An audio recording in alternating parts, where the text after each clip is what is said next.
I think it's just gone 12 o'clock. Yes, we are in the afternoon. Good afternoon. We're just going to do a little bit of soft talking for the first minute while we wait for everybody to join us today. Thank you so much if you're already here. I'm going to make some introductions. But so far we're on a Wednesday, the 11th of May. And this is a webinar presented by IFPO, the International Foundation for Protection Officers, to discuss a very important subject, stress in the workplace. So if you have any questions at all about this or any personal experiences that you have had, or you need some advice or some assistance in getting some support, we will, throughout the duration of this webinar today, be posting useful information so that you can get the support if you or yourself or nobody or know somebody who does need some support. So Critical Arc are sponsoring our event today. You've probably seen the promotions on LinkedIn. Thank you for everybody who supported, shared and made comments. Critical Arc are an organisation which produces Safe Zone. And if you don't know what Safe Zone is, it's a leading safety, security and emergency management software solution. So check them out. They're definitely partners of IFPO and we work collaboratively a lot together.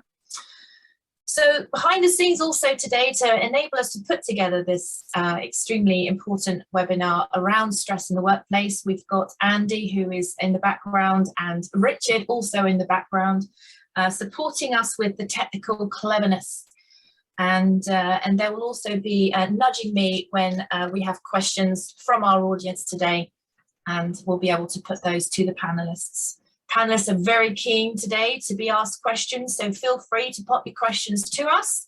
And once again, thank you for joining us.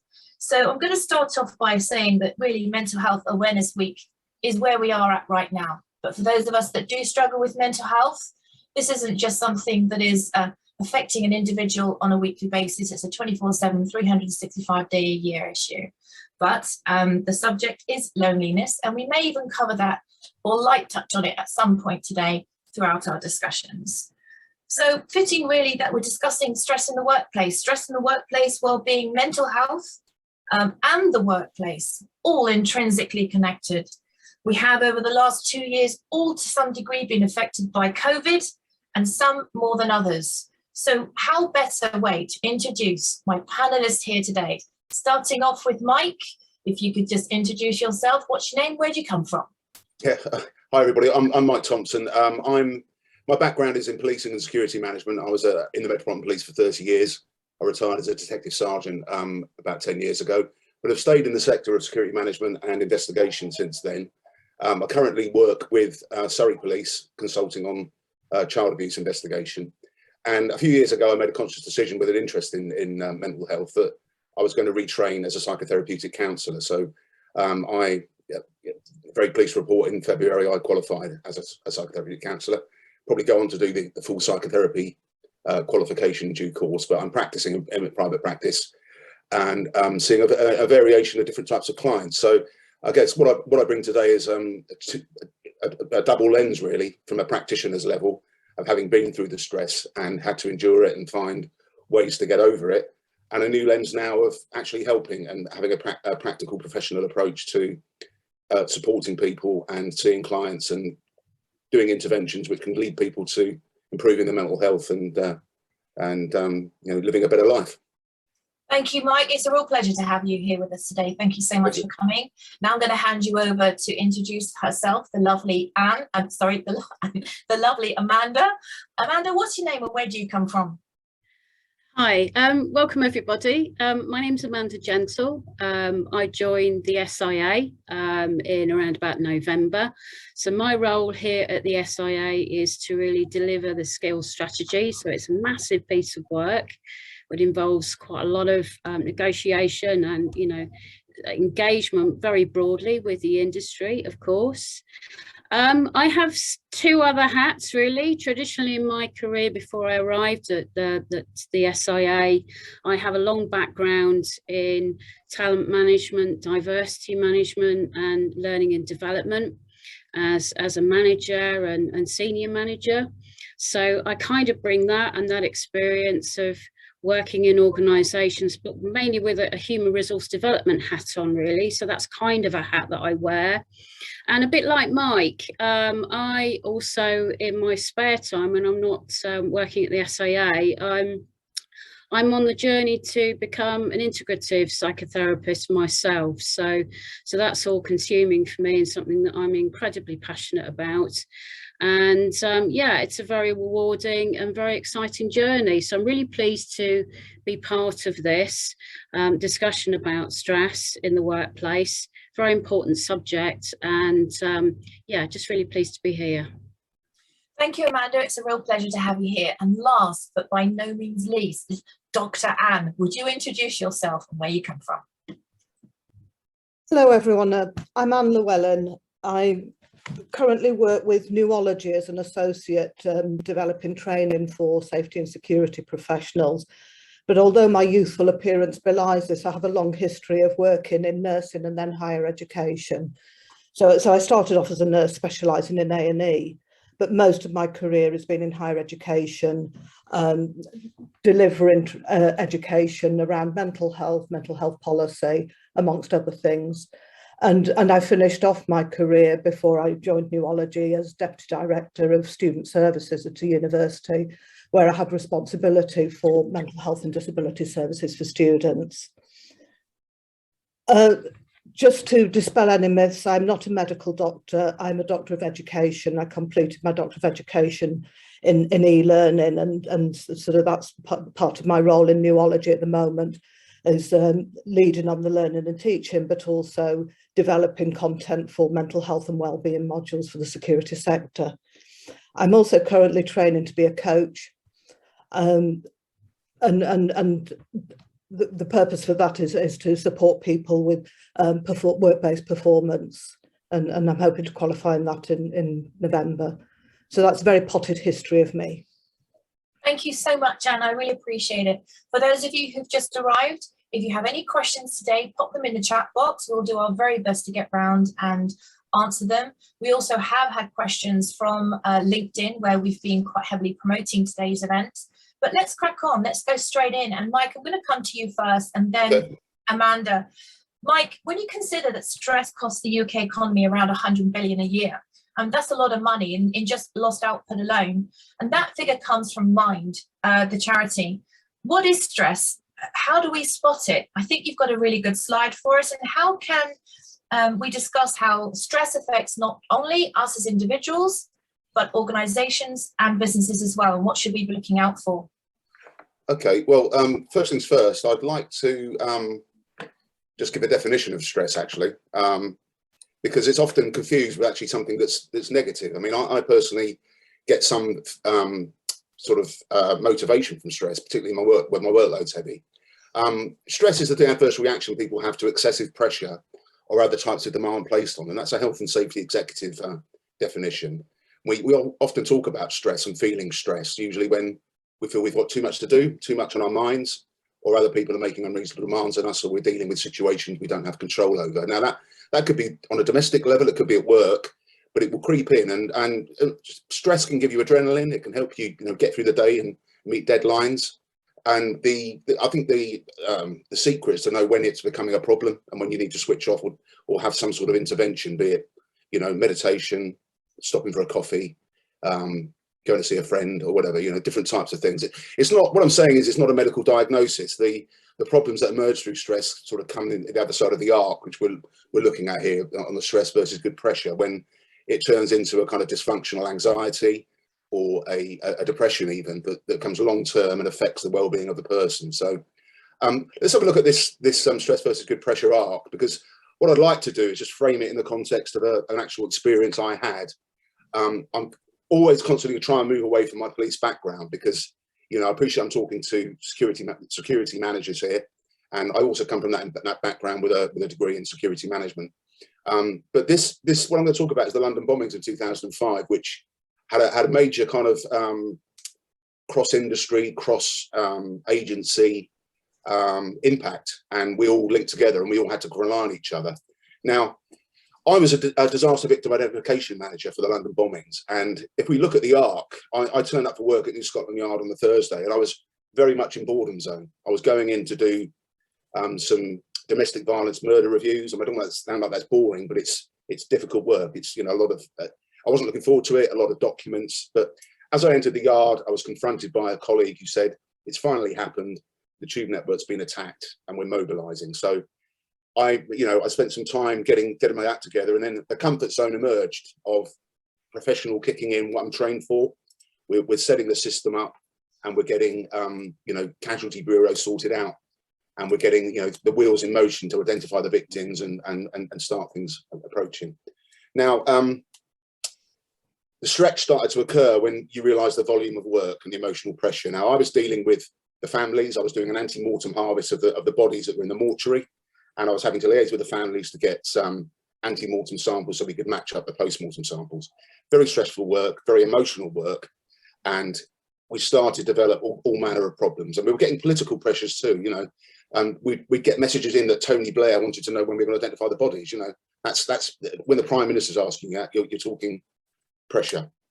And it started to feel uncomfortable. I was working long hours. I wasn't feeling myself. My wife was noticing it in me. And it then hit a crisis point. We were all feeling it in different ways. Some of my colleagues were coming in hungover because they were relying a bit too much alcohol after work. We were working 12, 14 hours a day. I was feeling, quite emotionally pressured by it. And my wife was saying that my husband's not the same. You're not coming home the same person. Can he take a day off? And I'm going, no, I have to do it. I'm the only person that can manage this. I realised the danger I was having at that point in the strain arc where it starts to go into a crisis, that I did a self-intervention on myself, and I admitted myself to therapy with the chief nurse, the occupational health nurse for the Met Police. And I did a 6-session therapy course with her. And whilst I was still damaged by this process, and I still am to this day really about the sights and sounds of it, it prevented me from hitting that crisis. There's no doubt about it, because and maybe that's the point where I started to get an interest in mental health and perhaps my own development into that, because I really felt the value of it. So I guess what we're saying here is that, performance and pressure go hand in hand, but it comes a cost at our own personal well-being too, if we don't keep an eye on it. And, other colleagues didn't do what I did, and they came out, very damaged by the process because they didn't stop. They didn't stop and take stock of what was going on, because it was monumental. And, this scenario, London bombings 2005, that would ripple across the security industry, multi-agencies, London Transport, agencies across the board. So would have all felt this pressure, So, that's just, perhaps an illustration from the heart, really, about where we are and what we can do. And I felt a lot of good support from, occupational health. And maybe one of the things today is examining what support is there in the workplace, what employee assistance programs are there, what's the access to counselling, what's the access to mental health, first aiding, or generally just good practice in the workplace. For example, with Surrey Police, we have a quiet room, we have force chaplains come in for drop-ins, we have a therapy dog that visits. And I've taken it upon myself after my training to do informal chats with officers by way of debriefs to make sure that they're not going home and they're in a bad state. Because, in terms of, the organisation that I'm part of, the police service, I mean, the figures on suicide are crazy. I mean, the last decade, there have been 169 officers who've taken their own life. And that exceeds the actual officers that died on duty, which was 92, that died in homicide or accidents or whatever. So, that will replicate, I'm sure, across the security industry, because you're dealing with very, very stressful incidents. And if you're not getting debriefed or you're not getting supported, that is going to fester and it will become problematic. Thank you, Mike. In fact, you and I both know we're both from a police background. The police force that I was in has recently just lost its Medic 1, the force doctor. And the outpouring of genuinely heartfelt emotion for that man, because so many of my ex-colleagues have needed to at some point lean on him for support, and he's just always been there. So RIP Dr. Gordon, he definitely deserves a mention. What the force doctors do around the country is phenomenal for our British police force. Amanda, I'm going to come to you. Stress makes up for 30% of all lost working time. It's a worrying picture. What can we do about it? And what's the connection between workplace stress and well-being, in your opinion? Yeah, it's a big question, really, and I think one of the good places to start with, which is really following on from what Mike was saying, was we're starting to identify presenteeism. And what I mean by presenteeism, it's when we are coming to work and we are not performing well because we're probably not so well ourselves. So we might be afraid to take sick leave. We might not have the support, or the culture might not allow us to. It might not be the done thing to take time away to look after ourselves. And I think that's really important. And you know, presenteeism has a huge cost to our economy, and I got some figures here which are quite stark. There's 15.8 billion is lost every year to presenteeism, as opposed to 8.4 billion due to absence. So basically, and I think Deloitte calculated this, for every pound that we spend on supporting people in the workplace around their well-being, we actually get £5 back in terms of a return on investment. Now, we're not forgetting that this is about people, this is about employees, our most valuable assets. And it's about really ensuring that they've got the tools and they've got the support, ideally, where possible, to feel that they're valued, they're supported in the workplace. So, and I know that just from checking, Chartered Institute of Professional Development are the organisation which look after human capital management. They look after employees and the HR side of things. And their estimation is that 72% of organisations had seen some form of presenteeism in the last 12 months. Now, that's all organisations, not just looking at police or private security, and that's massive. So I think there's something in this around noticing when people possibly are not okay, and really encouraging people to actually say, actually, it's okay not to be okay. And I know that that's a strap line which is quite well publicised through lots of other different mental health organisations, but even just starting there with communicating that in an organisational level, and managers really being aware of that. And just, you know, it's a way of encouraging people to actually come out and say, just as Mike's stress curve really demonstrates, I'm noticing that I'm coming towards that point where I probably need a bit of help and I probably need a bit of support. So really it's then knowing what mechanisms are in place, what to do next, you know, who to go to, am I going to get any support? It's about being a bit brave and actually saying, you know, I'm recognizing that I'm not all right, and actually showing some, and being proactive and noticing what's going on and then taking that next step. And that for some people can be really hard and really difficult. So it's about acknowledging that that could be really difficult to take that step as well. Thank you, Amanda. And in 2016, research carried out by Oxford Economics suggested that 181,000 people cannot join the labour force because of their mental health problems. I know that it's not a tremendously up-to-date figure, and more figures are certainly coming out over the last couple of years because of COVID. This comes from the Mental Health Foundation. It's safe to say the figures of recent years have worsened. How do we get help? I think there's a number of issues that we need to address, and I'm really going to pick up on things that Mike and Amanda have already said, but sort of, reiterate them to some extent, but also to put a new perspective on them. Because I think we're dealing with a couple of issues, that people not being able to access work because they've got mental illness, and that's a sort of the equality, diversity and inclusive agenda that we need to look at, and that's perhaps something for a different webinar. But we're also looking at stress at work and how that impacts on people. And my interest has always been on who cares for the carers, if you like. I mean, I guess that reflects my nursing background, and how do we support people who are dealing with customer-facing roles, dealing with stressful situations, but often those stressful situations are insidious. And Mike gave a very powerful example of a traumatic stress experience. And that's some people's reality, but there's also the reality of the day-on-day stress. And I remember being profoundly influenced by the head of the World Health Organization some years ago, who said an ounce of prevention's worth a ton of cure. And I think that's one of the things that we can start to focus on. And as I say, I know I'm reiterating what Amanda said, but it's to sort of catch them before they fall. How do we help individuals to recognize that they're experiencing stress?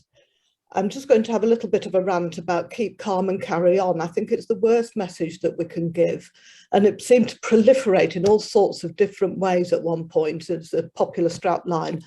That's giving the wrong message. Yes, we need to be able to perform, but if people are not performing, then why aren't they performing? How do we spot the signs? Are people getting stressed about coping with daily problems that previously that they've been able to cope with? Is it the straw that breaks the camel's back? And we've got to be very careful we don't make judgments about what stress is for an individual. It's a very individual thing.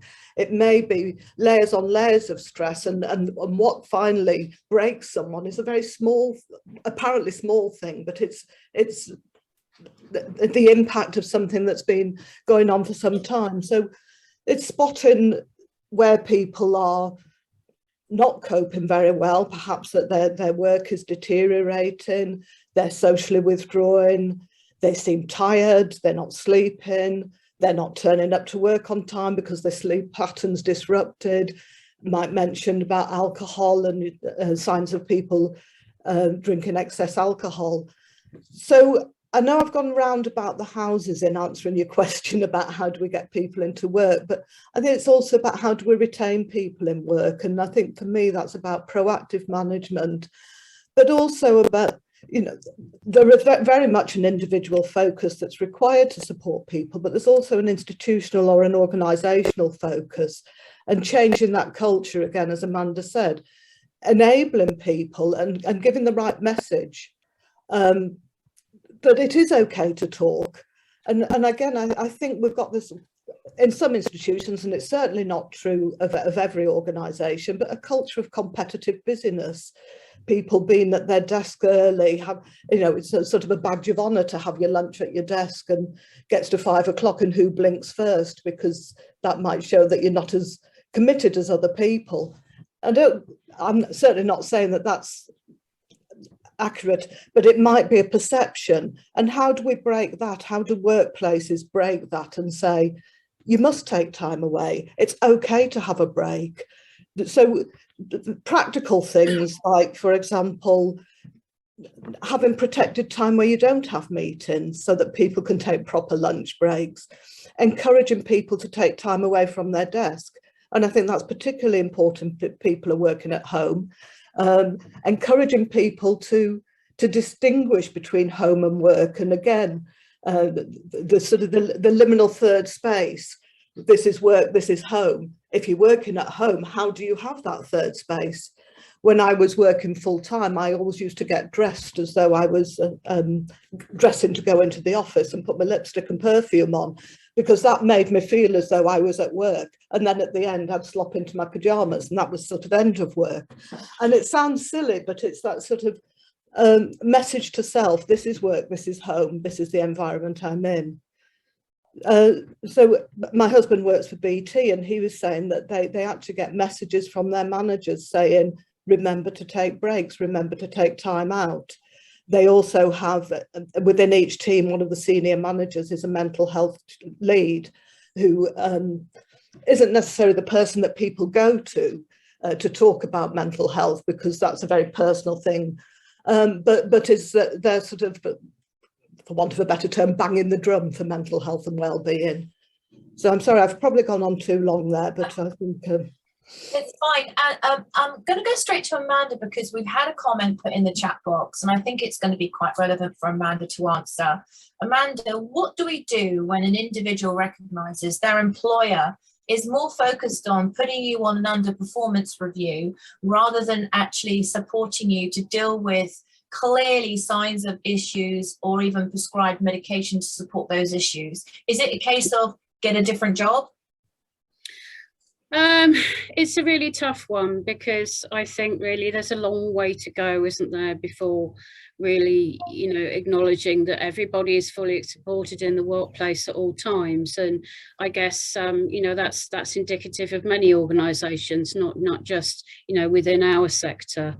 So I think there has to be some focus really around on what I can do for myself if I'm not really getting that support at the moment. And yes, okay, you know, there is an argument to say yes, people should be getting support, but if you're not able to get that support, it's really knowing what you can do to support yourself. And there's a very strong link between building resilience, really, which is, you know, very much linked to stress. So really, resilience is about the ability to advance and cope despite adversity. And it's something that I spent quite a bit of time looking at already. And it's something that you can develop. You can almost see it as a skill in its own right. So there are things that we can do individually if we're not getting that support to say, okay, I recognise and acknowledge that that support isn't there, but this is what I can do for myself in the meantime. And yes, there may have to be a conversation at some point which says, okay, I'm feeling, you know, I'm not okay. And so that's a case of judgment as to whether or not, you know, that person feels that, you know, they need to move on, and that's not a judgment I can make. But I think it's it's down to really looking and noticing what you can do to support yourself. And there are many things that you can do. Resilience is about having clear goals, having clear purpose, what you want to get out of life. What you can do to manage your emotions. That's very much linked to building resilience and stress and countering stress. Working on things like resourcefulness and problem solving skills and capabilities. That means that you've got more of a capacity to do things for yourself. Building strong relationships, and obviously the theme for Mental Health Awareness Week is very much around loneliness. So if you're somebody who notices and recognises that you don't necessarily have those strong connections in place, and there's a lot of research out there which says, okay, people can feel better and start to feel better when they've got stronger connections, when they're more connected to people who can help and support them. So connections, finding ways to connect yourself to others. It may be through outside of work activities so that you're not lonely, so that you are talking to people and you've got an opportunity to have some downtime, and that's really important. And also there's something around learning optimism, and I don't say that in a very glib way, and if somebody's really struggling, I would imagine that that's very difficult to do, and I really appreciate that. But it's an aspect of building resilience which is learning about how to have that positive outlook. And there's a direct link between learning how to have a positive outlook and actually having reduced levels of stress. So there are things that we can do to look after ourselves if we're feeling that we're not necessarily supported. One last thing that I wanted to add in is, and it's something that I've been doing with some of my clients outside of the work that I do with SIA, because I support a lot of people on the bereavement side. And one of the things that I find very useful for people if they've been in very difficult and stressful situations, which people often have been when they've lost somebody or have experienced some kind of loss, is that they focus on self-compassion and showing themselves some loving kindness. And I can recommend maybe at the end of this webinar some really useful books and resources for people to go and have a look at. But it's finding ways to reduce stress by not focusing on what we can't do, but really taking that attention inwards and saying, okay, I'm going to take time out. I'm going to notice what's going on for me. I'm going to say to myself that, you know, I'm feeling some stress at the moment. I'm going to acknowledge that within myself. And I'm going to acknowledge that you know, sometimes stress can be part of suffering, and that there is some common humanity in that. To a certain extent, we never go through life without some kind of stress.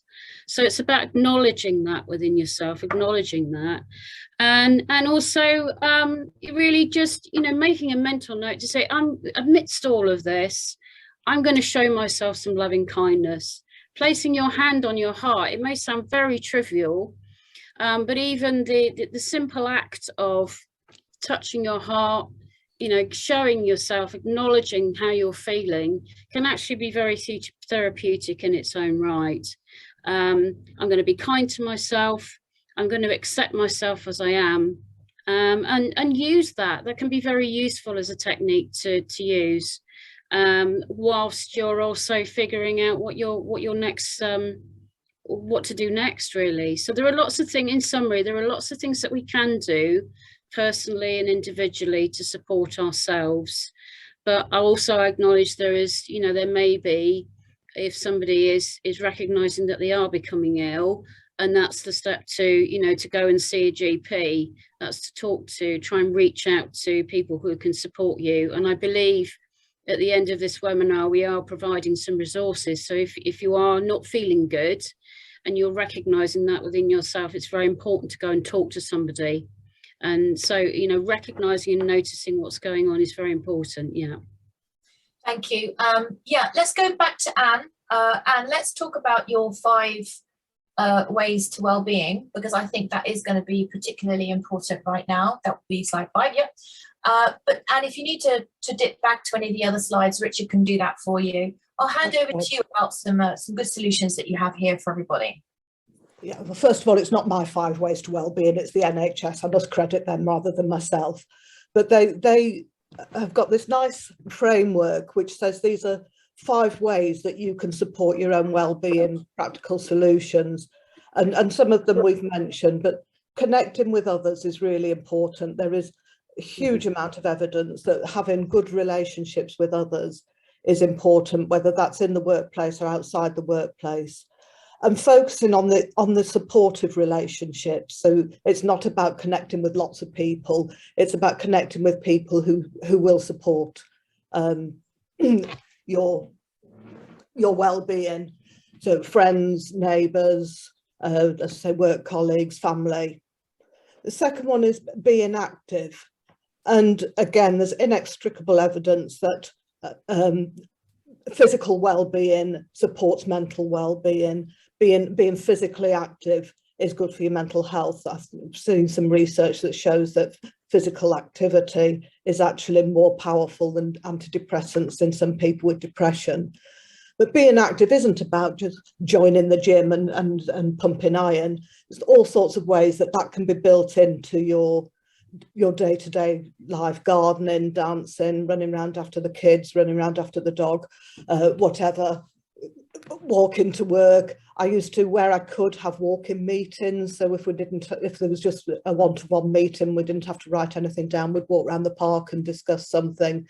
So it's just thinking about how can you build that in to your day, and being active frequently. So getting up from your desk and being active for 5-minute breaks throughout the day.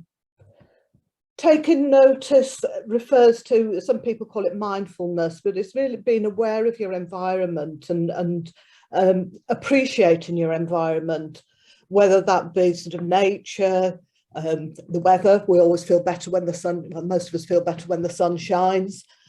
So taking time to just appreciate what's around you. Learning is powerful, and that's not necessarily about formal qualifications. We're constantly learning by going to things like museums, galleries, taking up a new hobby, resurrecting an old hobby, looking at YouTube videos, lots of different ways to learn new skills. And then finally, giving to others. And again, this doesn't have to be about financial donations or spending lots of times in volunteering, although volunteering can have therapeutic benefits, but it's about giving some of your time, checking in with a colleague. The power of hello, a simple hello, can be really important in saying, hello, are you okay? So it's giving of your time, texting someone, calling someone who you haven't seen for a while. So lots of different ways that we can support our own well-being, and that's just some examples. Thank you. Thank you, Anne. And look, just to reiterate, we will be providing any of this information afterwards. If you need it, get in touch with us. You can either get in touch with Mike Hurst on LinkedIn, myself, or even Mike Thompson, Amanda directly. We'll be posting at the end as well some places where you can go for different types of support. But look, going back to the conversation around what happens when your employer isn't supportive, Mike, I'm going to come to you in a second. I would encourage people to speak to HR. And the difficulty is when you're feeling the most stress and you're feeling the lowest in your well-being, this is when you feel the least likely to feel assertive enough to take that kind of step. But you've kind of got to be a bit brave here. There is always within organizations some sort of grievance procedure. If you don't think you're being treated fairly, use that grievance procedure. You know, there are also a number of different unions out there that would love your business. They're there to represent you in the toughest of times with your employer to make sure that you've got representation if you find yourself needing that kind of support. Again, contact us if you're not sure what unions. We've got associations and allyships with different organizations that support you as an individual in your workplace. The most important thing is you should feel more empowered if your employer isn't supported. But ultimately, you can choose where your feet go. And I'm not suggesting that you think that it's easy to walk away from your job. But I think employees now feel a lot more empowered to choose where they invest their time and who they invest their time with. And if you decide your employer isn't giving you what you need, ask them for it, which is what Karen Brady would say. I've adopted that from her. Or literally show with your feet, find a great employer that does put its people first. And I'm very fortunate enough to say that I work for one of those employers. And it's a remarkable difference to know that there's an infrastructure there to support you as an employee if you need it, or if any of your employees need it. So Mike, there are some bad practices out there and some good ones. What can you tell us? Well, I'm very concerned that there's no real standard across this industry or many others. I think it's, you know, even in my familiar environments, you know, things like, you know, I don't know, wellness action plans, for example, or reasonable adjustments which sort of meet equality kind of legislation is not really adhered to. And I felt very sorry to hear a comment in the chat about at my workplace you just be put on a performance review, whether you've been diagnosed, you're on medication or otherwise. So that's the reality that you know, there is, while we're talking about good practice, we're talking about, you know, from a professional point of view, I mean, picking up on Amanda's thing about presenteeism, that was like, wow, you know, I've never really thought of it through that lens, you know. And you know, Anne's kind of, I'm aware of that kind of NHS steps to wellbeing, and but it's powerful. It's simple stuff that managers can support, you know. And it's not about a culture of shirking or someone's like, you know, I can't do that because it's going to make me stressed or whatever, you know. It's each individual. It's no judgment to be had on individuals about what causes them and you know, that causes them stress. So putting proper, you know, plans in place and proper responses, just like a return to work interview. You know, we're talking, you know, conflict, which is going to cause staff turnover costs. Just because of a simple, you know, hello or welcome back is not administered with sincerity or, you know, or properly. And, you know, it's very, very simple stuff, but it gets lost. It's easily gets lost in our sector because it's often seen as a sign of weakness, or, you know, it's not the way we do things. You know, we're roughy toughy and we have to stand up and you know, but no, these people are human beings, you know, with feelings and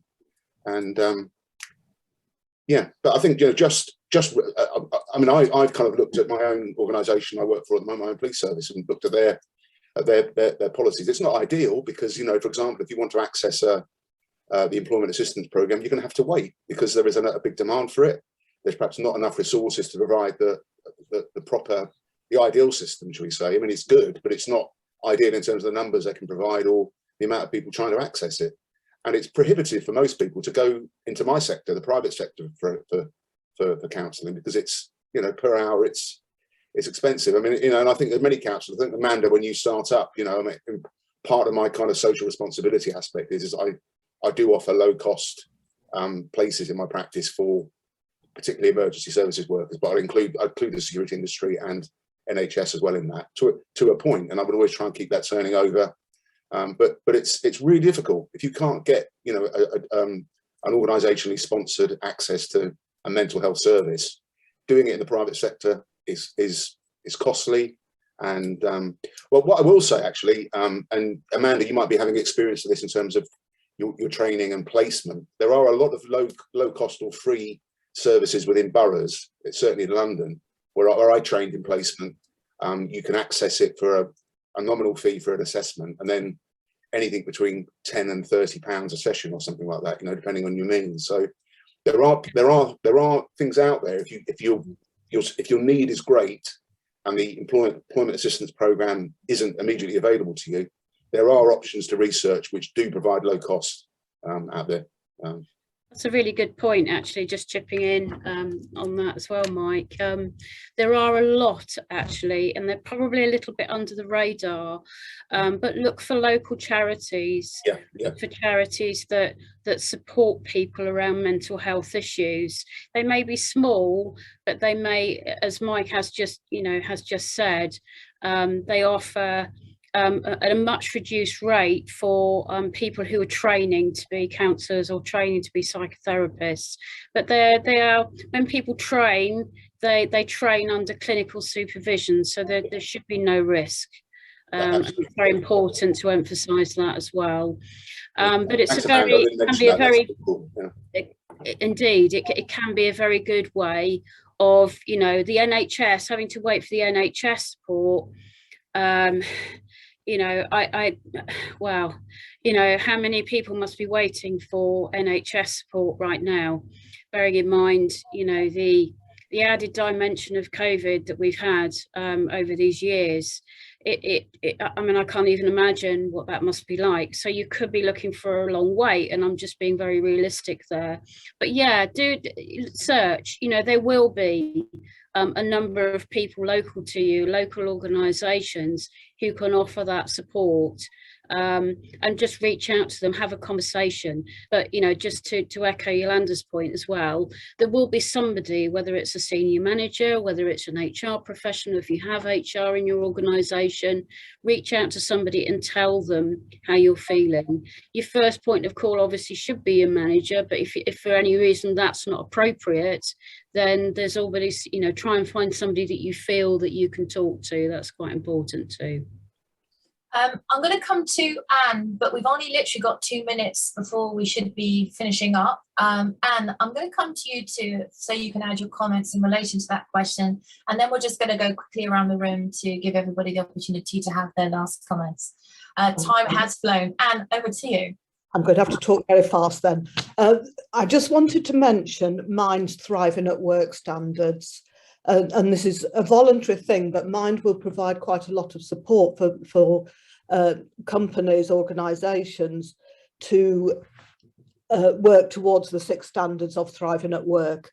Very quickly, it's produce, implement, communicate a mental health plan, develop mental health awareness amongst employees, and that within that I would include the sort of reducing the stigma of acknowledging mental health. If we've got a bad back, we'll say I can't do that because I've got a bad back, but I don't think we're sort of there in terms of mental health still. There's still quite a stigma and stereotypical assumptions around mental health and well-being.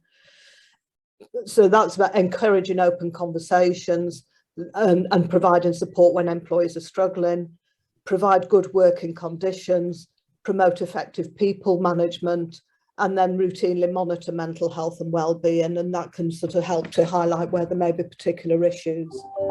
I noticed that somebody had written in the chat that employees don't care about mental health and well-being, but they should because, sorry, employers, but they should because it increases productivity. And I would think that thriving at work is a good investment for both improving on a moral basis the health and well-being of the workforce, but improving work productivity and performance outputs.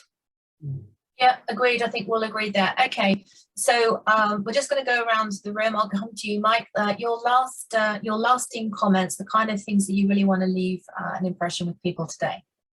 Well, hold on in there. Treat the staff with dignity and respect. I think COVID is we've got the tip of the iceberg of the effects of that yet. I'm seeing that heavily in my practice amongst clients with, you know, job losses, relationship breakdown, addictions that are developed. There's a whole gamut of it. So I'm available on the IFPO site as a resource if anyone wants to talk, and take care, everybody. Thank you, Mike. Over to you, Amanda. I just wanted to say, just rounding off, you know, don't, you know, think about what this means for you. And it may be, if you're a manager, you know, what can you look to do where you are? And, you know, if you're a line manager, if you have people reporting into you, you know, what can you do to you know, to start to hone in on some of those signs?